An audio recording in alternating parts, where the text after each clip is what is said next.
Alright, so we're redoing the rear subframe, IRS subframe, rear mounts on the Camaro here. As you can see, there's the Camaro. This is what we had before. So we made these cups. They've got a nut on the inside. This is the old subframe bushing. We kind of hit it out a little bit. Slide on there. It's isolated pretty good on there, and then a bolt would go through the center and with a big washer, and it would sandwich that together, and you'd have a good isolation from the subframe to the car to let the NVH go down.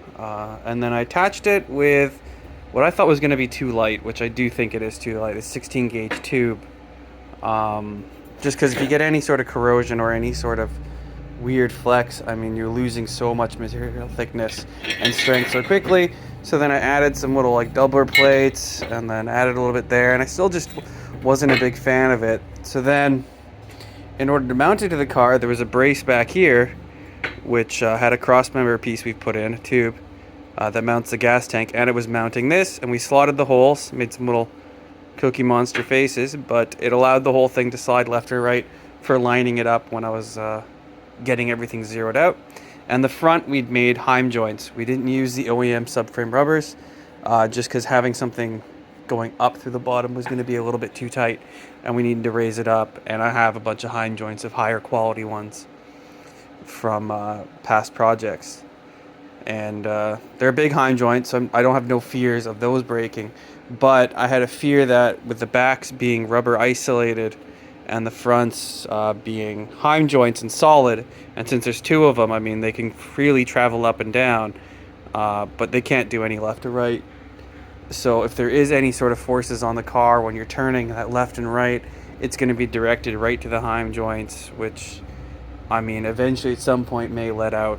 Maybe not, but when it does, I mean, it's going to be, you're going to have a bad time.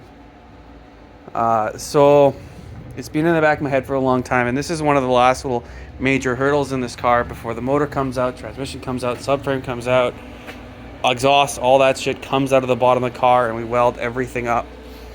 But yeah, so I've just been kind of thinking about it and kind of working on the Datsun, because there hasn't been much Camaro content recently. I've just been dicking around with Datsuns and hopefully driving that car this summer. But yeah, so we kind of threw this out. I added this piece here, which went up to the top of the subframe mount, or the chassis of the car, and that kind of cushioned it, because I was also worried about the springboard effect here, because this is mounted here with another plate that went to there, and it was just probably going to cause some bit of spring plating, and then a bit of flexing, and then the thin tube, and it just had this thought in my back of the head that I wasn't too happy with it, but would keep moving forward and other things. So what we've done here is we took the OEM bushing out, we just cut it, sliced the subframe open, knocked it out super easy. We're then putting this piece of pipe in there, which, because the subframe where the car is, it's actually quite low, because the Camaro had the fuel tank up above the diff, so the OEM stuff is quite cranked up there. There's a lot of room above the subframe.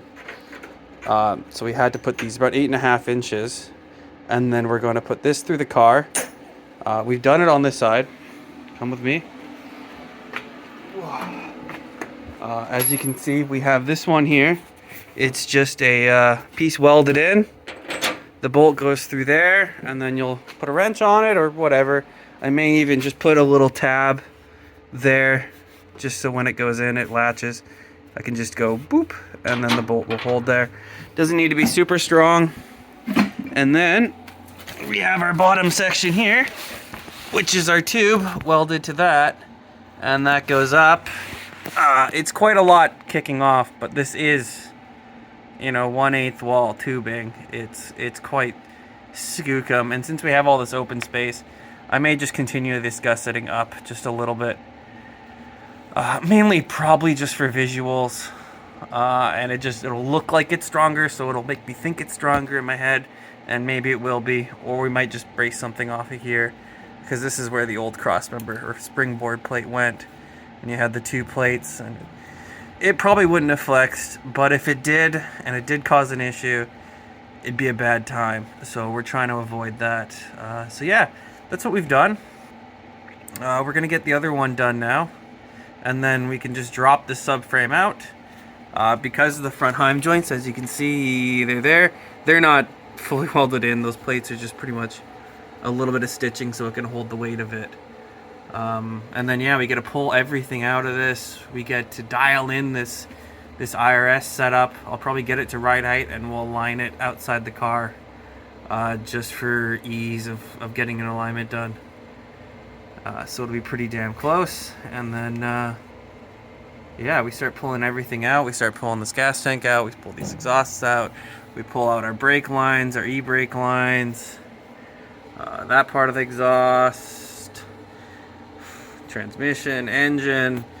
We're probably going to do it in a little bit of a wave, starting from the back to the front, and then try to find rooms to store things, as some things are too heavy to go upstairs. I mean, the subframe and parts can definitely go upstairs, but that engine, I mean, it's 600 pounds of fucking Canadian iron. But yeah, that's that. Comments, concerns, put them down below and I'll read them. Everything's got to get fully welded still, so don't be too worried. And we can get in there with a long extension and a socket and maybe a mate on the other side holding the wrench. Now they're 1/2-inch bolts. I don't think I'm gonna have any issues with a 1/2-inch bolt shearing. It's got a lot of clamping force, but yeah. Smell you later.